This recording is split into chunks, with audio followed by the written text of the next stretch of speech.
तपाईहरु नेकपा एमालेतिर औँलो ठडाएर बोलिरहनु भएको छ।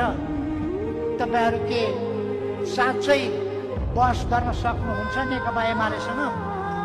एमालेलाई आजसम्म कसैले पनि उम्लो ठड्याएको छैन कि। यदि एमालेसँग बहसै गर्ने भने म एउटा सचेत नागरिक हो।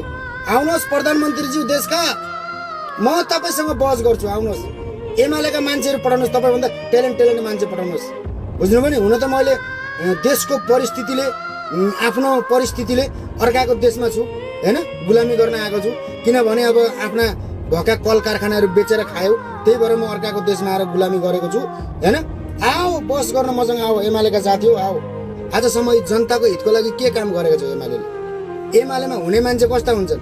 कुटीका जग्गा बेच्ने, सरकारी जग्गा बेच्ने हैन, गुन्डागर्दी गर्ने, यस्ता हुन्छन् एमालेमा जाने मान्छे। आओ मसँग बहस गर्न आओ। आजसम्म जनताको हितको लागि के चाहिँ काम गरेको छौ त? यो मात्रै बताऊ बस। यो सिधा साधा जनताहरूको आँखामा छारो हाल्यो।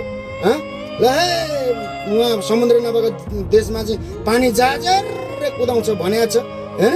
अनि उहाँ झापातिर गएको छ, अनि घर घरमा ग्यासको पाइप ल्याइदिन्छु भनेको छ हैन। अब पहिले नै भनेका हुन पनि हो, अब जनताहरू पछाडिबाट ताली बजाइहाल्छन् हैन। त्यो आओ मसँग बहस गर्न आओ। म सचेत नागरिक हो। आउनुहोस् प्रधानमन्त्रीज्यू, आउनुहोस्, म बहस गर्छु तपाईसँग। जय देश, जय नेपाल, जय युवा साथीहरू।